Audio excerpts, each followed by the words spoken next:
Hello, everyone. Welcome back to Love is Blind, Season 8, Episode 3. Let's see what happens. Oh, stop inside! Oh, Monica! What is this? Holy shit! Oh, there's so much. Both of them together, like, there's so much. They actually do remind me of two golden retrievers. They're like, you know, so it's, okay, it's a lot already. I'm totally shaking. I'm totally shaking.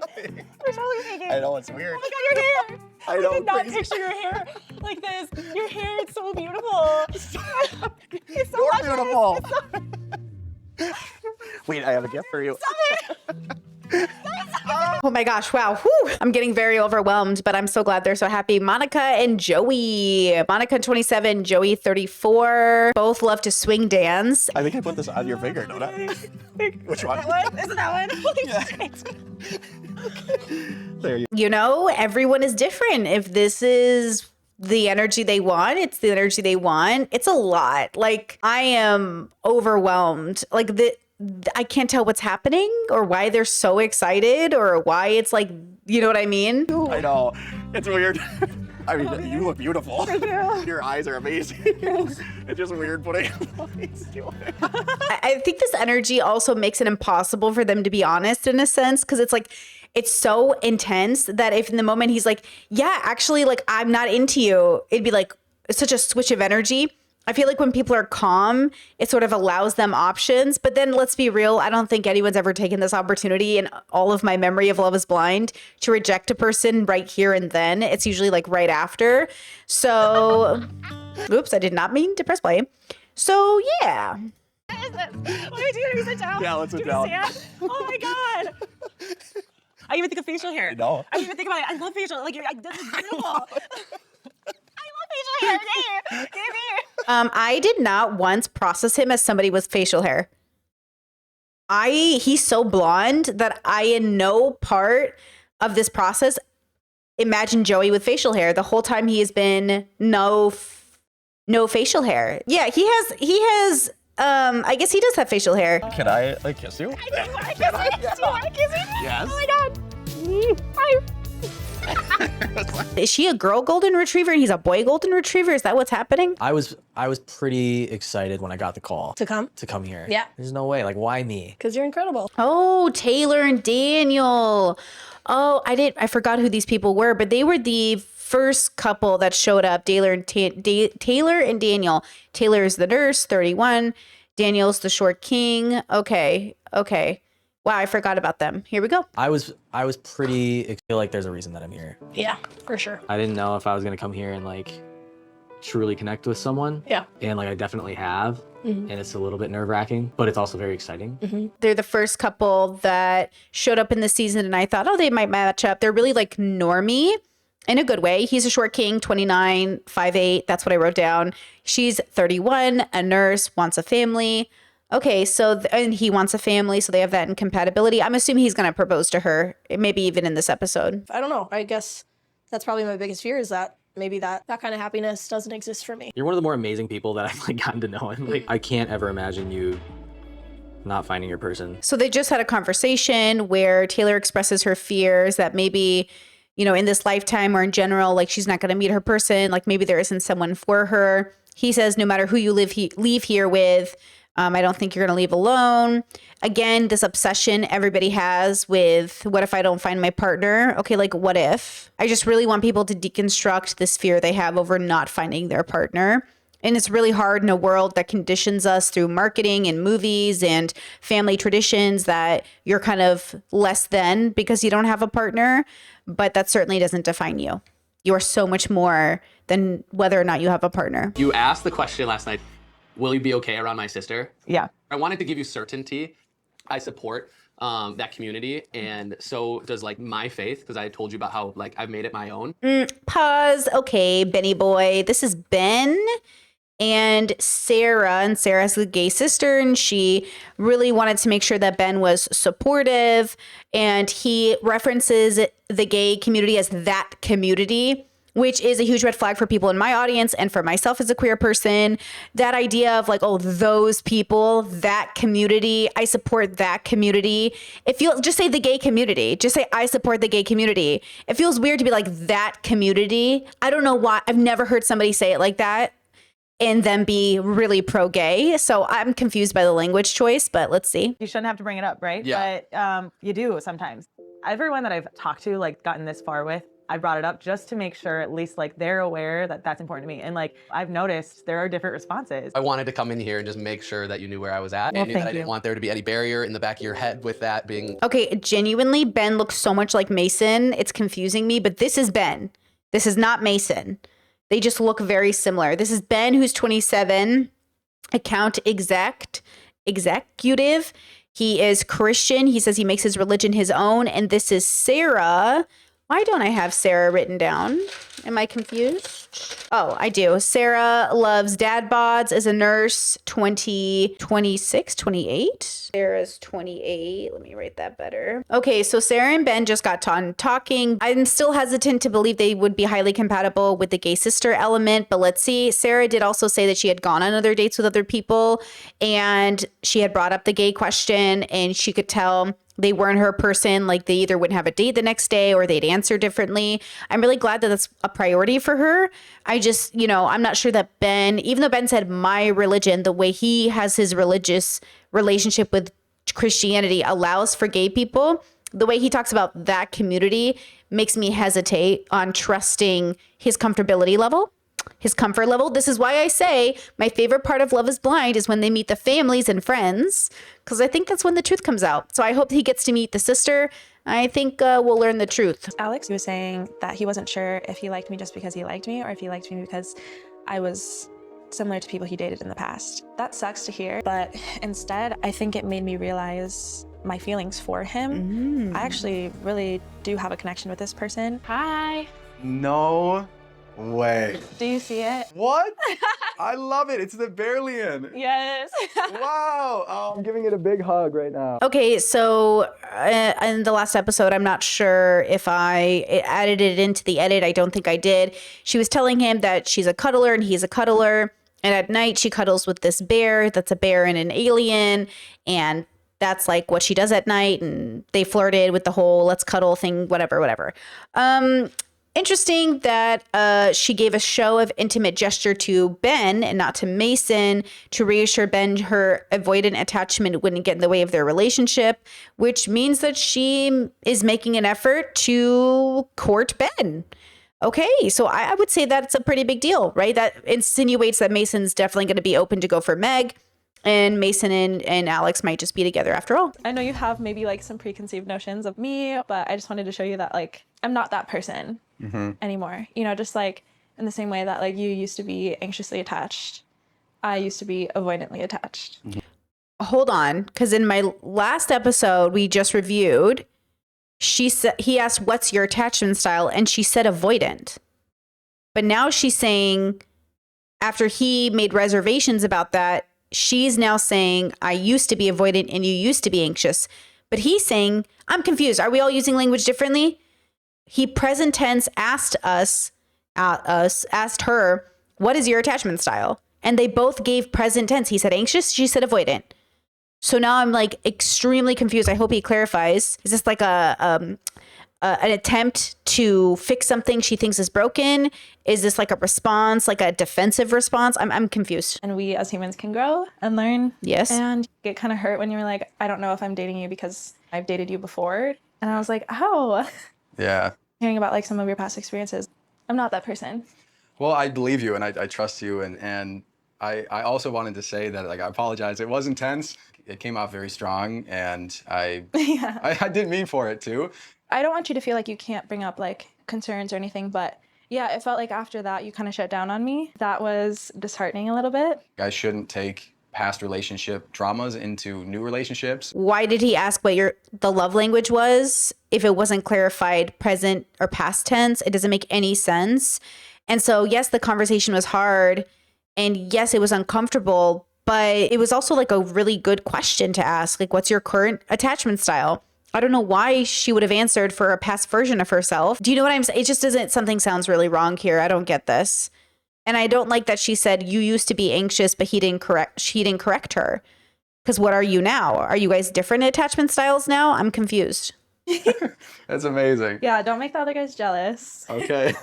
You're going to, aren't you? Yeah, I definitely will. I'm gonna show her off for sure. From my date. You got a gift? Yes, Are you I kidding did, me? buddy. What? Oh, he's getting married for sure. That was barely it. I wish I could have seen like him just holding the bear, my bearlian. It was so cute. My mind is blown right now. I'm very happy for you. I was able to show him that I am a good partner. I feel like our connection is stronger than ever, but Mason always says all the right things. He affirms me. You know, we find ourselves vibing in and out of that like fun talk versus serious talk. Okay, hold on. Before we get into this next segment where Mason just walked into the door, so Mason and her are about to talk. So Alex showed off the bear alien to the boys. Mason saw, and he was bragging, and all the boys were like, she gave you a gift. And I do like in Love is Blind how everyone kind of plays up everything. Is like, oh, you know, it's kind of cute. But also it was kind of like a signal to Mason, like she gave me something she cuddles with, and now I'm going to cuddle with it, which now makes us walk into this conversation with Mason and Madison. And let's see what happens. I was thinking before I got on this pod, it's like, man, I really just wish I could cuddle up with Madison. And here you are, Here I am in front of you, Madison and Mason. Madison and Mason. How is this all just happening so fast? I've never even like seen you. Yeah. Like I've never even touched you. Yeah. How old were you when you moved out of Indiana? 18. Okay. Yeah, so I moved for college. What'd you go to school for? I went to school for business. You reminded me of how insane it is for an 18-year-old to choose what they want to do for the rest of their lives. Literally. So eventually he saw that I was trying and he passed me with a D-, baby. So You did that shit. I know. I graduated high school, which was honestly gonna be my just best accomplishment in my Yeah. life. But from there, just really honed my skills in video production and got a diploma, and that led to my video production teacher hitting up my current boss, and I was really lucky to just get my dream job right out of college. Okay, so Mason and Madison have been talking for a bit. They went over their education background, school. She has a degree in business, went to business school. Very interesting since she's an artist. Very cool. And then he struggled in school, but actually ended up going and getting a degree in videography or cinematography. I don't know the actual proper degree name, but he went for video work, and then his teacher hooked him up with basically his job right out of college, and he has this dream job right out of college, which is great. But he said something to her that I thought was interesting, which is, you're reminding me that we expect 18-year-olds to pick their like forever job.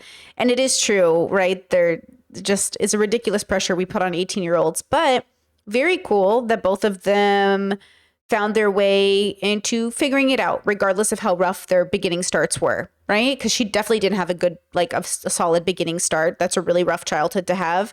And then he struggled in school. And so it's nice to see them both succeed in different ways. I really love talking to you. Yeah. It's like my favorite part of every day. Oh my God.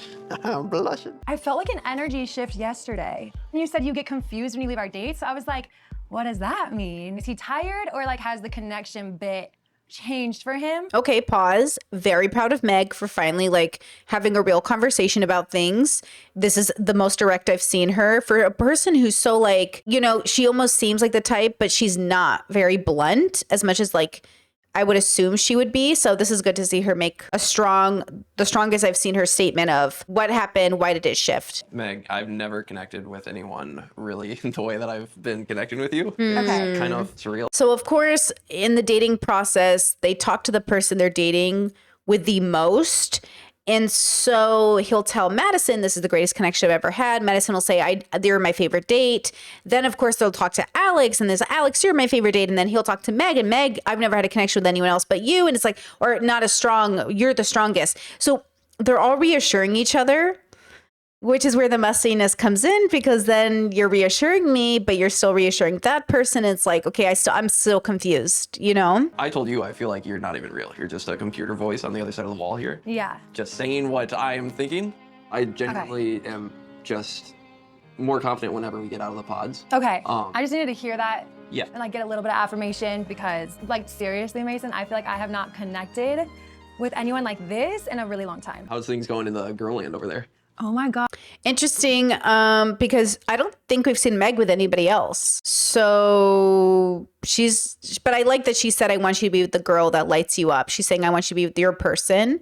Okay, and then Mason just asked her, how's it going over in girl land? God, it's getting real, Mason. I'm sure. It's getting really real. Like, I'm not gonna lie, I cried yesterday. I had a little bit of a meltdown. Oh no. I just really feel like I'm trying to let in every emotion and not close off and just be like, if I'm sad, I'm gonna cry. If I'm happy, I'm gonna be happy. No matter what, if you're heartbroken, feel as Yeah. heartbroken as you possibly can. For me to be like, okay, like this conspiracy theory and like get super weird, and for you to be like, yeah, have you heard about this? I'm like, I just like hard eyes. Like that, I love that. Ah, yes.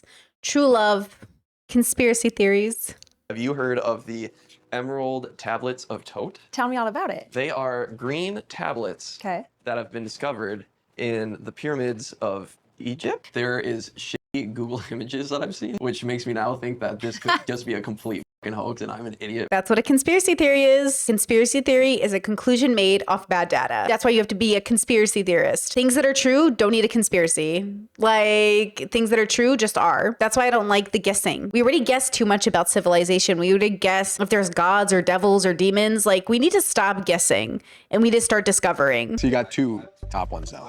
Yep, they're different, obviously, but I really like both, just in their different ways. Okay, so basically the guys are in the guys space and Alex and Mason are talking and it seems that they don't know who each other's person is, maybe, question mark.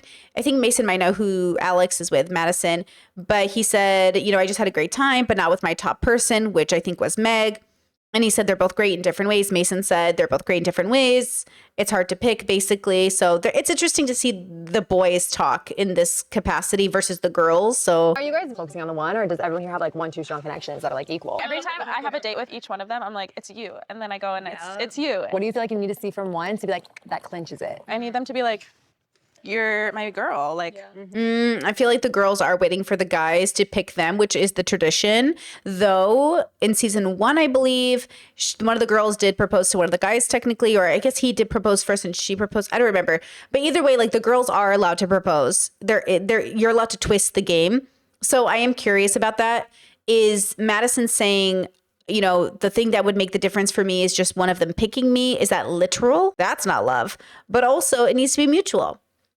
So sometimes I do think people like people if they like them, and we should deconstruct that. Sometimes we just like people because we think they like us. I'm down to one. With my person, I feel like we go and we just like chat so well. It's just like every other day a switch. I'm sorry, doesn't Meg know that Madison is into Mason? So is this like, I guess Alex and Mason might know as well. I think they're all trying to be comfortable with each other, but it's a little awkward. just don't let someone else's like feelings for you like determine how you feel. Yeah. Like you're so cool. Like I don't know. I think I'm gonna be disappointed. I'm definitely gonna cry. Yeah. I could go either way, and I want us all to be happy. And I want us to all find our man. The girls sound like they're having a struggle with making them feel bad about who picks who. But yeah, I guess we'll see. What happens. It does seem like the girls have good intentions towards each other, at least with this edit.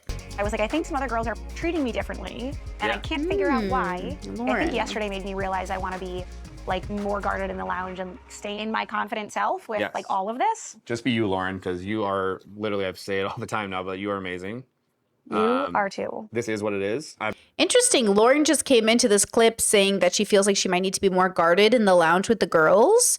Is that because they don't like David and she's dating David? And then she sees that as a threat, like for the girls in the lounge? Because I don't think anyone else wants David except Lauren, right? I'm trying to read my notes here. Does anybody else want David? Oh, Molly. Okay, well, never mind. Let's see.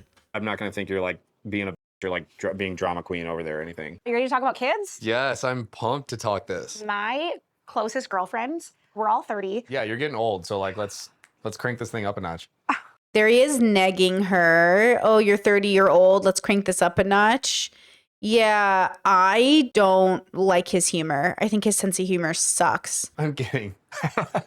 I am like ready in a way, but I know it's hard to visualize kids when you don't have a husband. I want to run a house with someone who can like equally mentally run the house with me. Okay. Same with the kids. Like I want you to be able to tackle everything with the kids that I'm able to tackle. I feel like I'm just like becoming the person I've always like meant to be.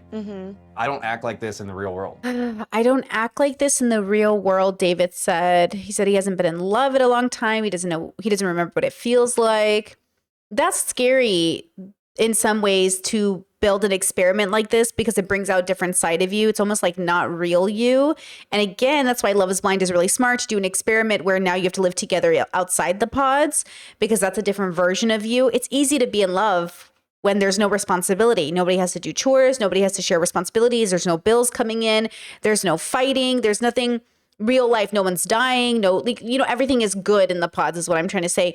And so, of course, it's easy to feel different in the pods, right, than in real life. So, yeah, that's kind of the issue in a sense in the experiment. But Lauren is making this process very confusing for me. Like at first, like when I think teacher, like, okay, she's kind of nerdy, not typically who I'd go for right away. Nothing against teachers, they're all great, but like, I just haven't really gone for like a teacher before. Ooh, yes, very deep, David. Good job. David's like, I don't know. I've never really gone for a teacher. They're nerdy, but a dancer, that's my type. These are wow, what great ways to pick your partners, people. This is what I'm saying. When I say high compatibility partner, I'm not talking about this superficial, silly stuff. I'm talking about everything, values, morals, lifestyle, all of it. It's just whatever. Okay, so I'm assuming we're about to see him date Molly. Well, it doesn't scare me actually because I'm not talking to anyone else. So You're not? No. I didn't know that. Yeah. Okay, well that's new. You did not tell me that. Yeah. It makes me feel very like not in control, but like very confident. No pressure. I'm just I know. very decisive. I love that. Obviously, I want my husband to want me the most, but I want you to feel like you're making the right choices for yourself. We aren't super emotional people about like all these like dramatic emotions that people are having. Like we just want to have fun together. Yeah. Like, that's the goal. There's nothing wrong with that. We're not as dramatic as other people. We just want to have fun. Molly goes on to say life should be easy, fun and easy. Yeah, my concern is that the boys are going to pick fun people to be with because they don't want to deal with like heavy people, but also that might be also why no one's probably each other's high compatibility partner in this group. Again, I'm not loving this cast yet. I think it's important to do what you need to do for your work and you make time outside of it. And you just have like dance, right? I'm an executive assistant for a bank and then teaching or taking class, which sometimes I get home like 9:30, 10-ish. That's actually like a plus for me. Okay. I like when girls have their own interests and hobbies. You don't like just rely on me to provide entertainment all the time. Yeah, that is interesting. I mean, this is about compatibility as well. Do we have the same lifestyles? Do we want the same thing? Like, I wouldn't want a partner who was away on tour a lot. That's really hard for me. I couldn't imagine it working. But, again, it wouldn't be necessarily a deal breaker with the right person, but I think that would be a huge part of the compatibility miscalculation. So if we are talking about high compatibility, we want to eventually, start off at a good 80% and move to 100. Starting off at 30%, 20%, 70%, it feels like a lot of work to get to 100. But if you can start off very close together and move towards a goal of being more compatible, that's great. So starting off dating somebody who's on tour would be like very difficult for how my brain operates. I don't even know, like, that's such a big component of our life together, or dating somebody with opposite work schedules, or dating somebody that has a job that just like takes so much of their time away from being at home. Like, there's a difference between a job you work 6 days a week and a job that takes you away from your home, right? Like, I work 6 days a week, but I work from home. It's different. I can take off the afternoon to spend time with my partner and then work through the night, or I can move my schedule around, or I can make things, adaptable. My dad had owned his own business growing up, and though he works 6 days a week, we could go visit him at work. He could take lunch off and take us out. We could see him on Sundays. Like, he was home every night for dinner. Like, these are different kinds of things. So it's not that you can't date somebody who works a lot, but somebody who works a lot and goes on tour or leaves the house or is in the military and is deployed for 8 months out of the year. That's a very different lifestyle. And that coincides with high compatibility, low compatibility. And there's a reason the divorce rate is so high in the military. Please, I don't know why people stop taking that into consideration, because everyone wants to think they're the exception to a statistical probability versus I just assume I will be the probability. That's kind of how I live my life, and it kind of works out better for me because every time I thought I was going to be the exception, I wasn't. And you aren't. Like, statistically, you will not be the exception. So assuming you would be is just, I think, like, I don't know, it's really egotistical in some ways, or hopeful or naive. Could be all three, who knows. So they're not wrong, David and Molly, to want people that have similar and understandable lifestyles. Like for Molly, she said sometimes she's not home till 9:30 or 10, so she can't have dinner consistently every night. That's good to know, right? That's like something to talk about. And even my partner, even though we're home all day together, we can't always have dinner together. We can't always have breakfast together. We try every morning to have our morning routine together. But because of my work schedule or his other obligations, we tend to sometimes miss each other. But we always try to make it up. We always try to have our early mornings together before I go to work and our late evenings together before we go to bed. Like, that's like our focus, which I think is most people's focus, right? Don't most people try to have their mornings and evenings together, or sometimes their evenings at least together? Because a lot of us have to go to work. We have jobs. We commute. It's like, yeah, we have to do what we can. But at the same time, I agree that you want to have somebody that understands what life will look like when we're together. Growing up, my parents were never the same political party. Oh. I don't think I need to agree 100% on every single thing. I totally agree. We all have different backgrounds. For sure. We all like learn different things. And like to say that one certain belief is so wrong compared to what you think is just dumb. Like, Unless that belief you hold is homophobic and bigoted.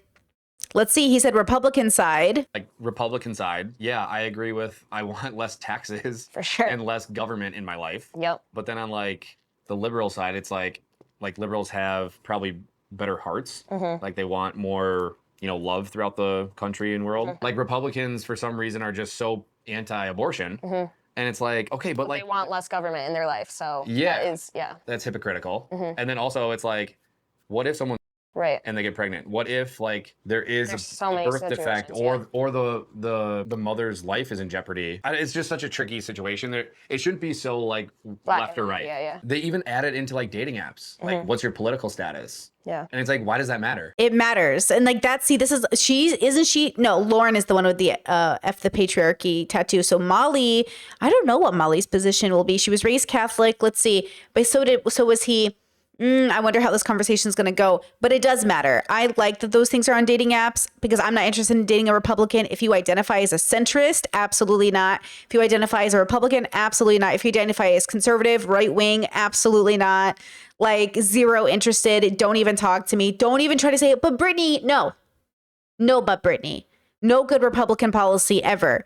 And Republicans arguing they want lower taxes only for the rich. It's literally it's a story Republicans have told people, but it doesn't exist. Just because we have different political views, we can't love each other. I'm like that with my friends too. We don't all agree, but like we're still friends. How would you react if at some point your child told you they were LGBTQ+? I think I would just be a very proud parent that like my kid felt comfortable enough to like muster up the courage to tell me. For sure. And I don't know why your kid would have to have the courage to tell you if you raised them in a household where it wasn't a big deal. That's the thing, is like, if you raise your kids in a household where it's not a big deal, then it shouldn't be a big deal. Nobody sits there and goes, I can't wait for my kid to muster up the strength to tell me they're straight. Because we don't raise kids in an environment that makes it hard. I want them to feel comfortable like telling me things and not thinking that I like judge them for it, or even for whatever it is. I don't even know. But amazing. That was the perfect answer. I agree with everything. Yeah, I mean, and I I feel kind of like thought you'd say that, but I had to ask. With kids, like, I hate to bring like politics back into it, but like being a stay-at-home mom isn't a negative. I agree with that. You know what I mean? Like all of a sudden it turned into this negative thing. Like, I think, so they just had a conversation about stay-at-home moms and how it's stigmatized, how it's not such a bad thing, how they both had stay-at-home moms and they really liked it. And she said, obviously it's expensive now and I'll do what makes sense for our family, but I don't think it should be a big deal to be a stay-at-home mom. It's like the hardest job ever. Again, the dilemma is that no one is having the stay-at-home dad conversation. So therefore, it is a problem that it's an automatic stay-at-home mom instead of stay-at-home parent. There's nothing wrong with stay-at-home parents. If we had kids, I would prefer my partner to stay home because, my income covers our bills, and that would be my preference, to have somebody full-time with the kids. But at the same time, it wouldn't be about gender. And the issue is that it's about gender. I don't want to be a stay-at-home mom. I always imagined myself working from home, but I would still be working. So stay-at-home mom to me is a person who does not work and is at home with the kids, which is great. That's a type of job that contributes to the household. But if you are a mom who works from home while watching the kids, you are not a stay-at-home mom. You are a mother who works from home. That's different. And that is something I've always wanted to be, for sure, right? But that's not the same thing. And so again, I don't mind the stay-at-home parent conversation. I have the issue with the stay-at-home mom conversation. In 5 years, I feel like I see myself in like a park center top. Wow, really? Yes. Pregnant with like a baby on my hip. Oh. And I feel like you're coaching varsity.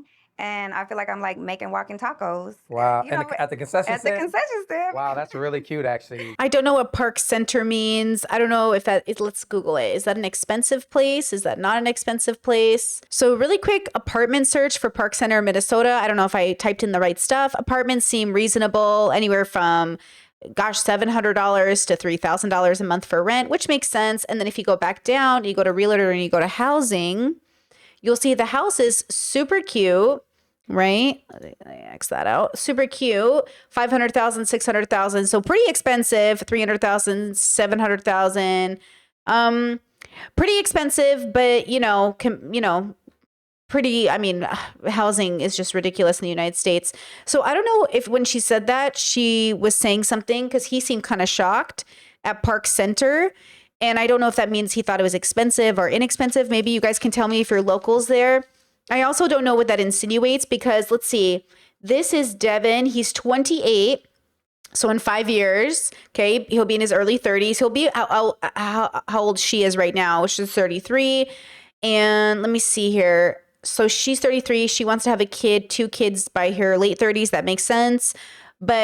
And they both make okay money, but he's a coach, like at a school. Like how much can coaches make even if they're, I don't know anything about sports. Is coaching varsity like expense? Do you make good money?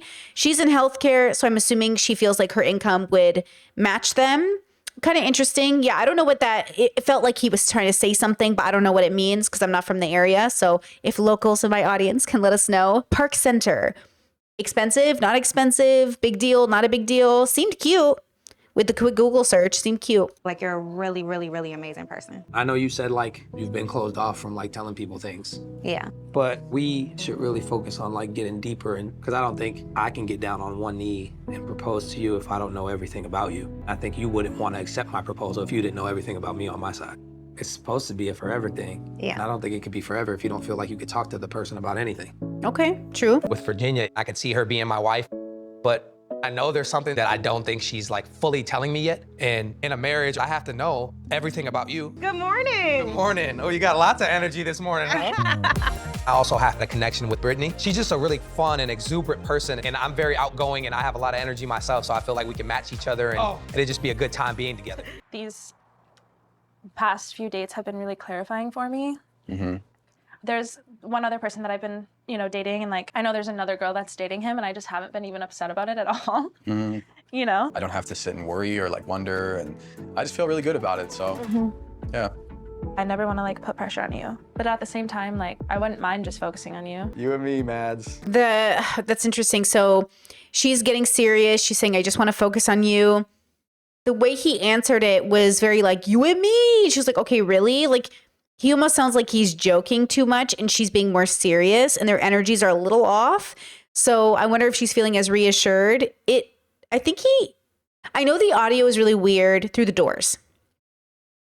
I know that from my understanding, the audio delays through the doors. So sometimes their reactions feel delayed.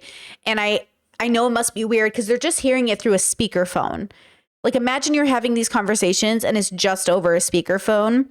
It's a very different experience than like what we're seeing. So we're seeing the facial expressions and the tonality is different. So, I don't know. This just seemed like a weird communication moment. I felt so like responsible for like the well-being of my family. I would remember telling myself like, you are a robot. You don't feel anything. I would just completely disassociate from my own body.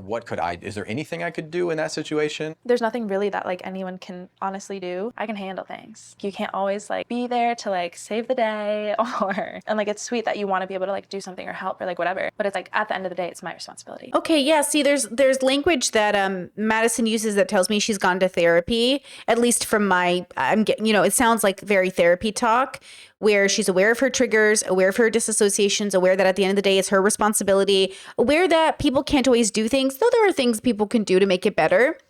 Same, I disassociate, I have triggers.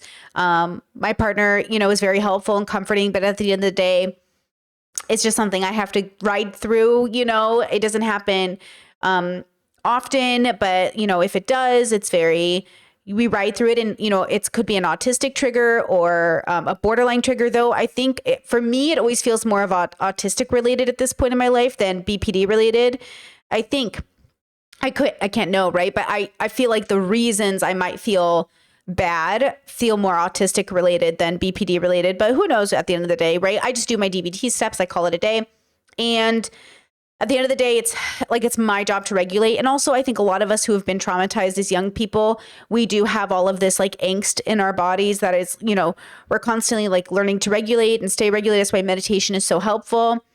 Yeah, I find this conversation very lovely in many ways and very good. And I want Madison to feel like she has the right to feel healed. I just hesitated after that, avoidant, anxious conversation because it's confusing to me, but maybe it's the way they edit it and the communication at hand. But also I wonder if this is a cope. Like, is Madison coping about where she is on her healing journey? And that's okay. Like, I get it.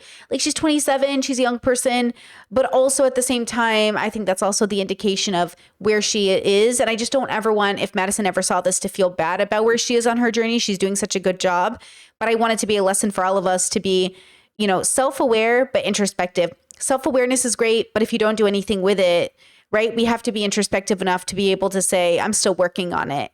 I'm still not there. You can be a healed person who still gets triggered. Healed person, I think in my mind, is a person who has radically accepted where they're at in a way that allows stability to be the 90% part of their life. Like 90% of my life is stability, right? The on rare occasion, I'm giving myself a pretty hefty 10% here that isn't, is usually, it's just from life itself. But I think the issue too with being people who have gone to therapy and have diagnoses is that we're also held more accountable than other people who refuse to go to therapy to get their diagnosis. So they get away with not having to be better. And I think that can be frustrating because a lot of people are walking around the world not healed and traumatized, and they need to go to therapy. And they're all denying themselves access to that healing because they're afraid of having that stigma that they're giving to everybody else and therefore to themselves in regards to that healing. And I never want to contribute to that stigma.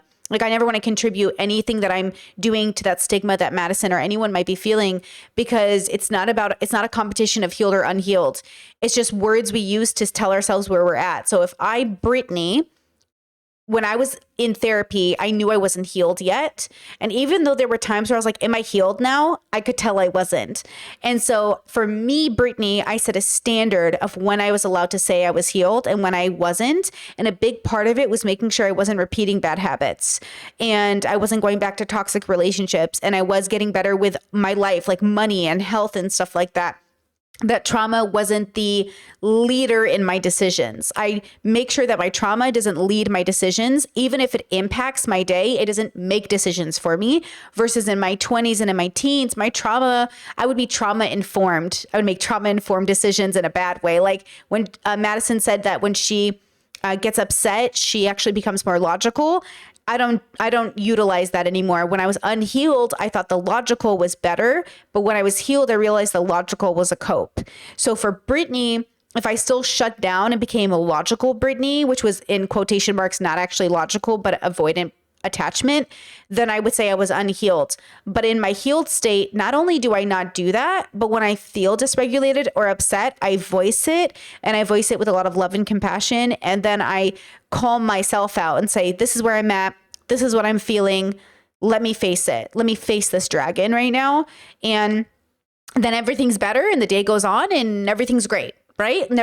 We don't go to bed angry, right? Go to bed happy, wake up happy, because I'm able to face those parts of myself. And for me, now I am allowed to call myself healed. But there was a point in my life where I knew I wasn't healed yet, but I really wanted to call myself healed right after therapy, really. But I couldn't. I knew I hadn't earned it yet. I knew I hadn't earned it because I hadn't quite stopped making the decisions that got me into therapy in the first place. And then once I stopped making those decisions that got me into therapy in the first place, I was like, okay. And then of course, later in your life, even as a healed person in quotation marks, you could still need therapy, because even though we're in a healed part of our life, it's not the way everyone else thinks about it. Like, I don't think about being healed as being perfect. I think about it as being stable. And then the stability allows you to continue healing. I will always continue growing, maturing, gaining wisdom, and healing. I will never be a person who will never stop healing, but I am at least bare minimum healed enough to always know I'll be healing, but not unhealed enough to think I'll always be healing and nothing will ever get fixed. Things get fixed. Things get better. Just because a doctor fixes one kid's broken arm doesn't mean they think, okay, I fixed all the broken arms in the world. There are no more broken arms. There are always going to be broken arms. It doesn't mean people don't heal their broken arms. And that's how I kind of think about it. Do you think that that would affect a relationship? It's not necessarily affecting like my relationships at all. Maybe I'll forget something, but usually that's not the case. Just like my childhood memories that I kind of like forget sometimes. But yeah, that's like my honest answer. Her communication style feels like she's not that she means to, but she might not know yet. Like, so this is a question my partner asked me during our courting. And I asked him, in what ways would our mental health impact our marriage? And I just made lists. We just made lists. Here are all the ways in which you might interact with these things. But sometimes it feels overwhelming. Sometimes you're out of spoons and you're like, I can't deal with one more thing. Yeah, I think sometimes mental health is like blown out of proportion. And then sometimes I think it's not given its proper respect. Like it's a big deal. I just think like I don't want to deal with people who can't deal with it, but I also want to reassure people it's like not that big of a deal when you have a handle on it. Like it's a big deal, but it's not like that big of a deal. But also it's a big enough deal that it will take over your spoons and you will be tired faster. It's like with my fibromyalgia or my autism. It's like I'm doing okay, but some days are better than other days. But like I'm doing okay. But like some days, yeah, sometimes I cry because I'm in so much pain. But hey, like I have fibro. What am I going to do about it? You know, cry about it? Yes. And then sit on the couch and watch anime. It's not like I'm a bad person. It's not like Madison is a bad person. It's not like Madison's going to ruin their life, hopefully, or I'm not going to ruin my life over this thing. Some people do. And I think with the right therapy, they won't anymore. And the right introspection, they won't. I do think a lot of people ruin their lives over the same diagnoses that I have. I think that those are people without the right resources to have the right philosophical outlook, to have the right doctors and therapists to help them get on track. Because I think without my doctors and my therapy and my philosophy stuff, I would have continued to be a mess. So I think right now what Alex is hoping for is reassurance. And it feels like Madison can't give it to him because I think she is being somewhat not transparent when she says, well, nobody in my family has to worry about it right now. It sounds defensive instead of saying, good news is for the last 5 years, like no one in my family has had to worry about it. So you shouldn't have to worry about it. But when you do have to worry about it, this is what it could look like. And that would be different. I don't know. It's tough because it's like not really in my control, I think. And I think that's really the only thing that maybe like is scary for me. I truly like don't think that you would notice it. It's not like I just disappear. I just kind of go into like an autopilot mode. See, she's not healed. Because she's not acknowledging that, like, of course he's going to notice it. He's living with you. Like my partner notices my partner is so good at noticing everything about me. He'll notice if I'm thirsty. He's like, here, baby, you need some water? You look thirsty. And I'm like, okay. He's like, you look tired. Are you okay? Your eyebrow like frilled in a weird way. And I was like, yeah, how'd you tell? Like when you love somebody and you're with somebody, whether it's a sibling or a family member, you will notice little changes in their behavior. So for her to say to Alex, like, you're not even going to notice, like, Habibi, he loves you. He's going to notice. Like he lives with you. He's going to notice. If he's observant or cares about you, he's going to notice. And that's okay. My partner, we call it going far away, like disassociation. And, sometimes he'll be like, hey, are you a little far away right now? And I'm like, oh yeah, I am. Like I'll be far away, like where it's not full of disassociation. I don't know if that's even the proper word to use for it, but where sometimes I'll like go into my head instead of like be in my body, very grounded. It feels like I'm in my head almost like, and I'm just kind of on autopilot. Usually when I'm out of spoons, I usually notice it when I'm really tired. I usually notice it when I'm like, trying to get the last things done before I go to bed. Is like sometimes I'll like feel like I have to like almost go on autopilot to finish out my workday because I'm so tired. And it's just because I'm sick. I think if I didn't have fibro, it wouldn't be that way. But I think my body it's almost like my consciousness is saving me from feeling how in pain I am, but I'm still in that pain. So my partner will notice like, hey, are you here? And I'm like, oh, yeah, I'm not like fully in my body the same way. I think it's just a protective measurement, right? Your body takes to kind of protect you from the thing that you're facing. So I'm not too mad at my body trying to protect me, but it is one of those things where she feels like she's in denial that these things will impact, but they will. And that's okay. Especially if you're dating somebody who's neurodivergent, like he's ADHD, Alex. It's like Alex saying, you're not going to notice my ADHD. If I don't notice your ADHD, then I have a lot of questions. I've never met an ADHDer that I didn't notice their ADHD. You know what I'm saying? So him having ADHD, it's going to manifest somehow. And it's probably going to end up, their kids are probably going to be ADHD. For the most part, like I'm fine with it, I think. It's hard because I don't really know, right? It's just like an unknown. At the end of the day, I think it just comes down to trust. Yeah. Like, how much do you trust that, like, I am an aware person? That she's an aware person? BoJack Horseman is really self-aware. Not really meaningful without the introspection. Like, when we talk about my philosophy system, the levels, and I'm talking about people's level of awareness and introspection, self-awareness is not introspection. She's self-aware, but is she introspective? I would say in this moment, no. She's not being extrospective. She's not considering there will be impact in his life. Like my partner isn't impacted by my autism in the way that people horrify it. Like you're making it like a horror story. It could be true. Some higher needs autistic people, some people when they are higher needs can negatively impact the people around them, but not always. And also like, it is just what it is. It's not like autistic people are doing it on purpose. So I think there's this idea that one, there's a lack of education, and two, there's a lack of self-awareness and introspection at play here. So is she self-aware? Yes. Is she introspective? I would like to see more introspection in regards to this. And then next she goes, and that I'm working on it. I do believe she's working on it. I obviously see that she's working on it, and I'm proud of her for that. But I think she has some more work to do. That I'm a resourced person, that I can handle it. How much can you trust this connection? I want to know that you can trust me and not just like hear me say something and like get scared. Yeah, I think, I don't know, it's hard. It's definitely hard, right? Because I can't see you.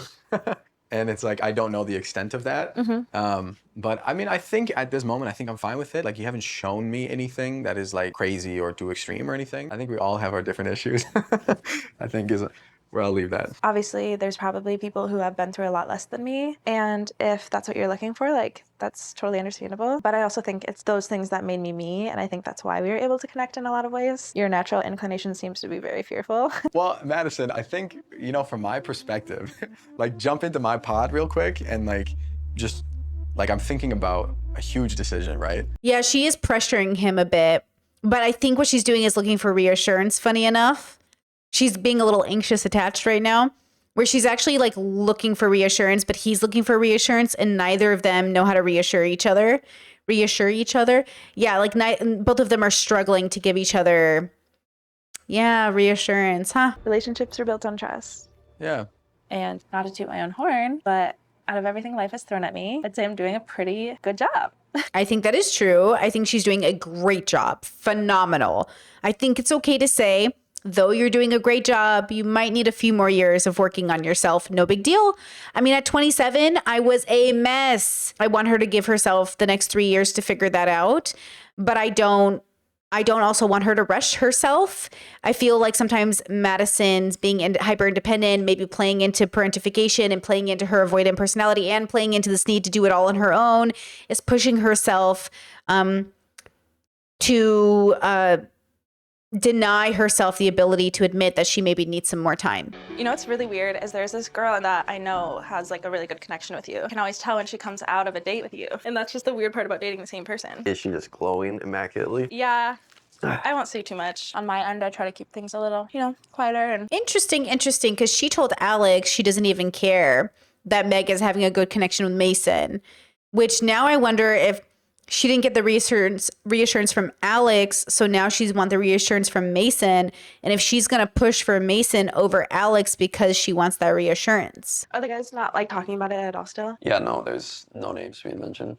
But you can kind of tell, can't you? Honestly, no. That's interesting because Alex walked in with the alien bear thing, which I guess Madison might not have told Mason about, so he wouldn't put it together that Alex is with Madison. Yeah, I feel uncomfortable. Why? Because I have a really strong connection with you, and I don't want to ruin that. What do you feel like you'd ruin that? She feels very disconnected. She does not feel, maybe she's tired, maybe it's late.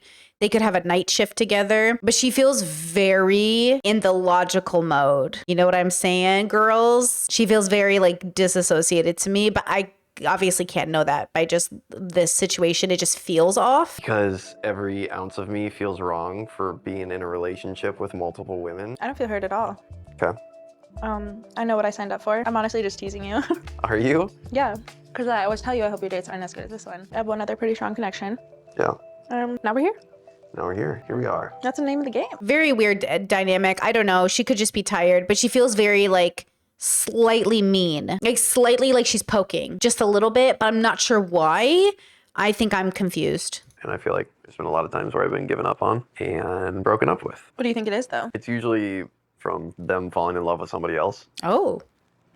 That's just usually been the outcome. It makes me kind of scared to like fall for someone again. But you just gotta trust your heart and trust your gut, because if you don't do that, then it's not gonna be worth it in the end. Yeah, the reason I think she might be disassociated a bit or out of it is it could be the editing, but he's saying something pretty vulnerable and she's not engaging with it. Like she is reacting, but she's not engaging. Like she's not there with him. Now it could be late. They could be tired. It could be hard. At this point, they've probably talked 10 hours today. I don't know, but she's not in the moment with him. So I'm a little confused. But I really like feeling those deep emotions, regardless of if they're bad or good. I hate feeling any intense emotion. See, she said, I hate feeling any intense emotion, which is interesting.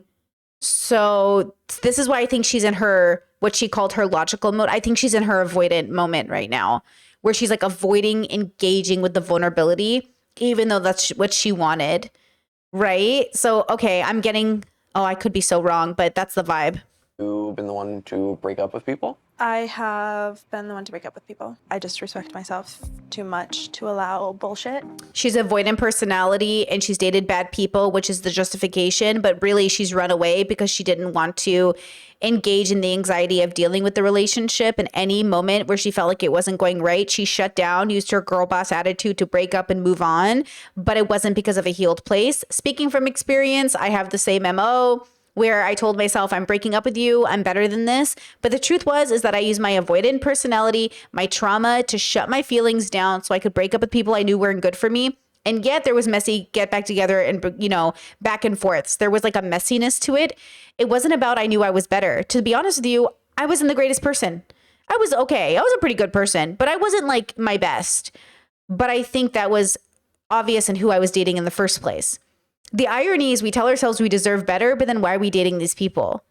So when we break up with them, the next person, are they better or not? And that's, for me, what was my point of healing, was the next partner that I picked was the partner, the better partner, the healthier partner.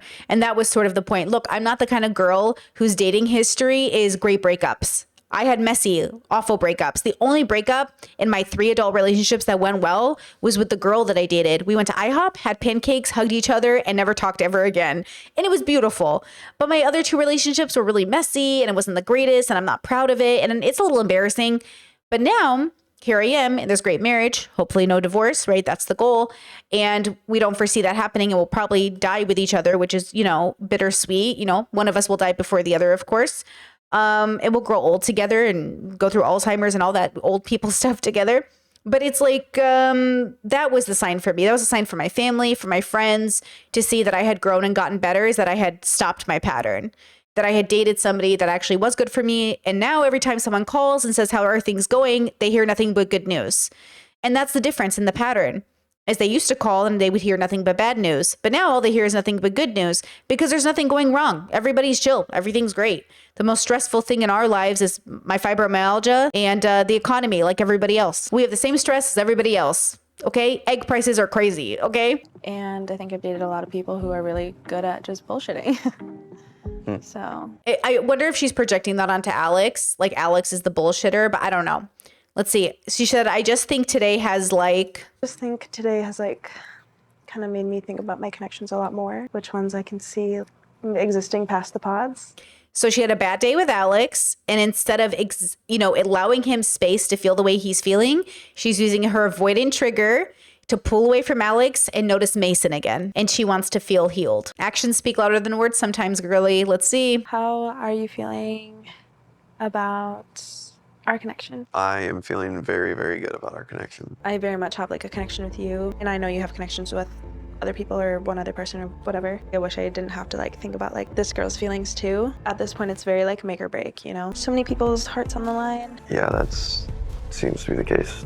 I just know that like the other girl that you have a connection with is very much like it's you or like not, and that makes it really difficult for me.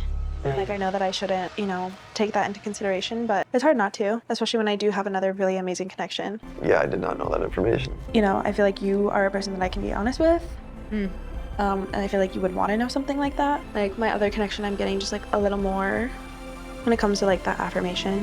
It sucks to hear that you're getting words of affirmation, but it's, like you said, the name of the game. I've never felt this way about someone. You do mean a lot to me. I know that because you've shown me who you are as a person. I'm glad you shared. And I hope you have a really good night. Thank you. Okay, wow, a lot just happened. Super confused. Mason and Madison went back and forth, really like, again, they feel tired.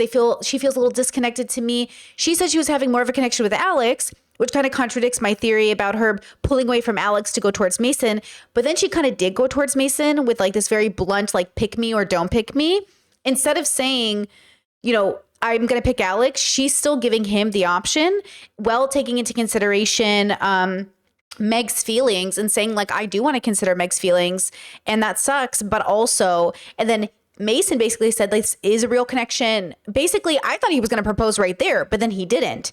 So now I'm a little extra confused and I don't know what's going on, but something doesn't feel grounded about Madison right now, which is fine. I'm not blaming her. She's not a bad person. I'm just saying she seems off. And then Mason seems confused and now I'm confused. So I got it bad. I have no idea if like his feelings are at the same level.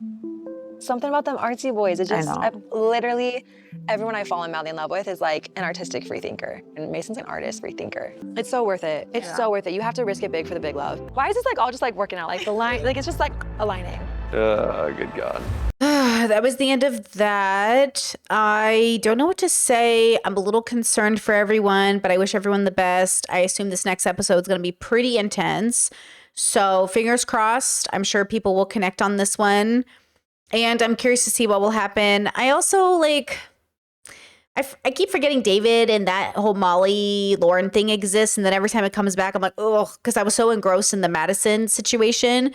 But I'm also interested to see him have the same political conversation, with Lauren, because I think that would be interesting, and to see how compatible they are in that regard. And then I do want to see more of Sarah and Ben, just because I am, as an LGBT person, I don't know, I have feelings about Ben. And then, I guess we'll see next episode. Fingers crossed for everybody involved. Okay, talk to you guys next one. Bye.